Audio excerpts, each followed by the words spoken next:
Hey everybody, welcome back for Fundamental Friday. I'm Melissa Muir. Hope you guys all had a good Thanksgiving. We're stuffed and just loving life. No Black Friday shopping for us. We just kind of kicked back and hung out. I've been working in the studio today trying to come up with the best way to answer a question that I received based on Tool Time Tuesday's review of the JoolTool. One of the questions that came up was that during the polishing phase of a piece, there would be a lot of black residue and the piece was not as highly finished as it could possibly be.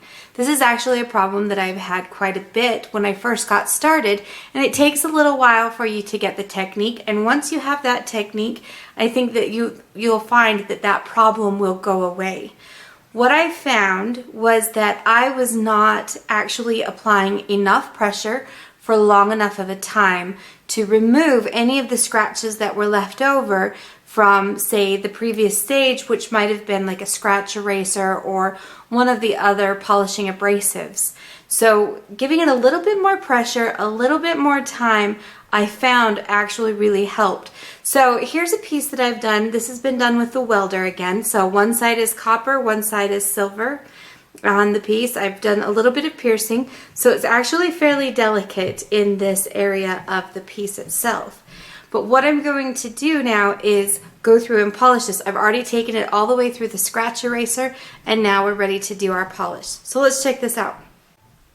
So in this case, I'm going to use my felt buff. So this is just that compressed felt buff. You'll also notice, and it's kind of difficult to see here, but maybe a little bit, there's a little bit of sparkle, so you can see some metal that has been kind of embedded into this, and that actually is not a bad thing. Matter of fact, that will kind of help to burnish your piece and polish it a little bit quicker. But what I'm going to do is just put this on here. As always, safety glasses, mask, apron, whatever you need to make sure you're protected. I'm going to turn on the vacuum and get this going. Going to apply my polishing compound. I'm fairly generous with that. And then I'm going to come in here and I'm going to start to polish this. Now, you'll see that I'm getting the black, you can kind of see that I've got that black polishing compound on there. And I also have quite a few surface scratches that you can kind of see. But what I'm going to do is just come in and work very slowly, controlled, and give some good pressure, and that should take all of that away.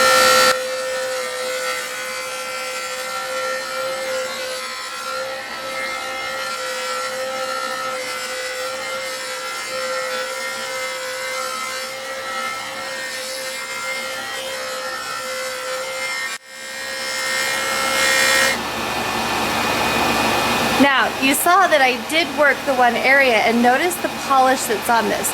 I'm not done yet because I can still see a few streaks, but notice that the black is now gone. Okay, I'm going to apply some more compound, and I will go back in and work it again. And notice also that I never hold it just in one spot. I work it around in different directions.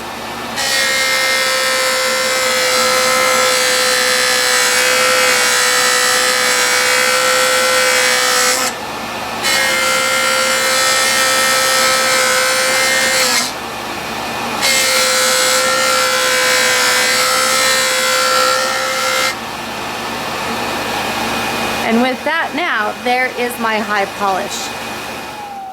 And once you have this done, you should have a nice mirror polish on that with very little black. Now, I do get black residue on the side that I was not doing because sometimes that will kind of come off of the buff and kind of collect into other areas.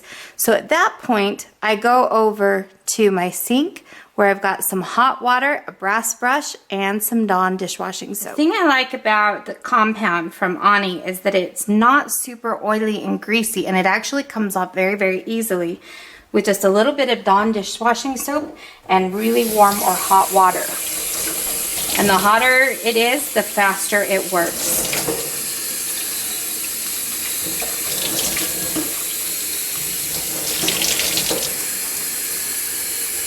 I find that if I need to, I can use either a soft toothbrush and get into different areas, and that will also help remove that compound much faster. And there is my piece. Mirror fine polish, no black residue, and no more streaks.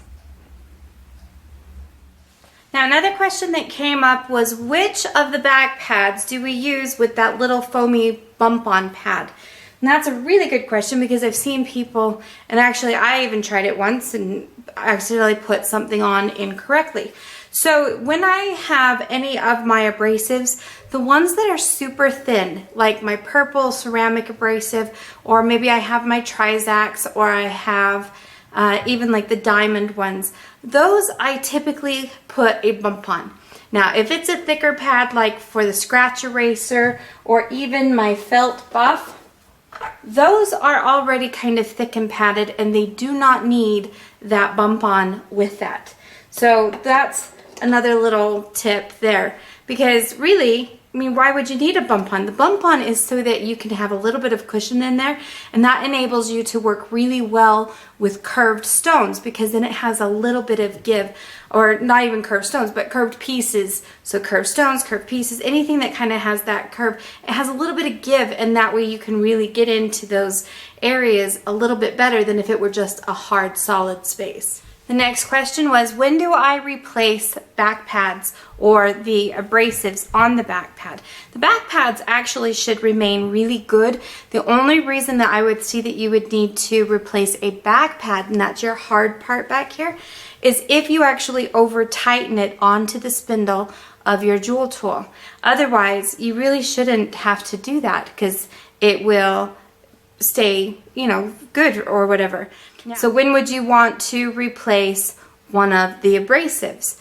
Well, that one can happen quite quickly, or these can last quite a long time. It just depends on how you are using this. When I very first got started, I noticed that I was going through some of them very quickly, and that can add up quite a bit, because they're not inexpensive consumables, but a consumable nonetheless. However, the more you start to pay attention to how you're holding things, the longer your back or your abrasives and items like that are going to last. Now in this case, I actually see a little bit of rubbing that's happening here, and I have a little, where did it go? I have a little nick that was kind of taken out of one of the areas. And sometimes I will notice when I am going through and grinding stuff down, I'll actually notice a little bit of the residue from the bump on pad, that rubber pad there. And that's when I know I really need to be careful. If you have like a little flap that's sticking up, either try to cut it away, get it smoothed down, get it off, find a way to stick it back down, because that causes a catching hazard and can actually rip your pieces out of your hands. So that also means that when you are holding your pieces, you should also be very, very cautious with how you're doing it. Make sure that your grip is firm, but make certain that you also have a grip such as if it grabs your piece, it can take it and fly out and not harm you. And again, the more you practice, the better it's going to become. Now, if I don't have any of the damage here on my edges, how do I know when it's time to replace it? Well, just like any good sandpaper, when it has started to wear smooth and it's no longer removing the metal or the material like it did before, then maybe it's time to consider changing that out and getting a new pad. When you change out your abrasive, you do not need to remove the bump on, and you also don't need to clean up any sticky residue. Matter of fact, the second set that goes on to your back pad after a first set has left a sticky residue will actually stick better than the first set. And that's because that stickiness, you've got sticky on one side, you got sticky on the other with the new abrasive, and then they go in and they stick super well together. So that's kind of nice. So you just kind of peel one off, lay down the new one, and stick it back on. You don't have to replace that bump on unless there's been some significant damage to that. So you're just really replacing that abrasive. So the next question was, when I order my abrasives, how do I order them? Do I order just one at a time? Oh heavens no, because you know that if I order one at a time, I'm going to do something to damage it, and then I'll be like, wait, I needed that one, or something like that. So I always try to get multi-packs. You can usually buy like individual abrasive grits, I guess you could say, in like 3 to 6 packs, but I will try to get as good of a combo pack as possible with the abrasives that I use the most. So say for the purple ceramic ones, there is a pack that has, I believe, like 6 or 3 of each. I don't recall off the top of my head, but 3 or 6 of each of the different grits. And that's usually the pack that I will order because the ceramic is what I use the most often. So I really like to have backups, especially if I'm teaching a workshop and students tend to not have the same technique that I have, so we go through them a little bit quicker. Next question was, how often do I apply any of the polishing compound to my felt buff as I'm going through? And does the fact that it's black or have the silver or metal on there affect things? Now, I'm very, very generous with my application of the polishing compound. This is such a great compound and I really like it because it's not greasy, but yet it cuts and polishes very, very well. I don't have to go through all the different steps of the rouges and the zam or anything like that. This one will do all of it, and it's been a wonderful one, and it doesn't matter the material that I've tried it on. It has worked really well.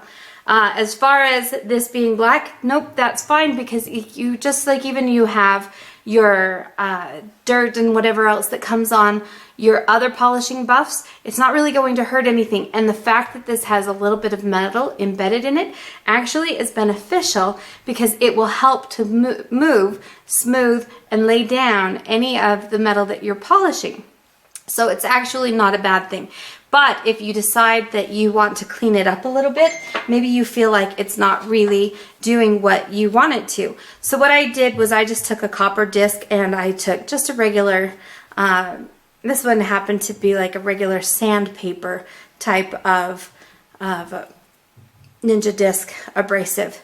And so what I'll do is get this into the JoolTool, start spinning it, and then come in and just hold it in here so that it cleans out a little bit of that buff. So hopefully that answers a few of your questions that you might have on the JoolTool and what we've talked about as far as metal polishing.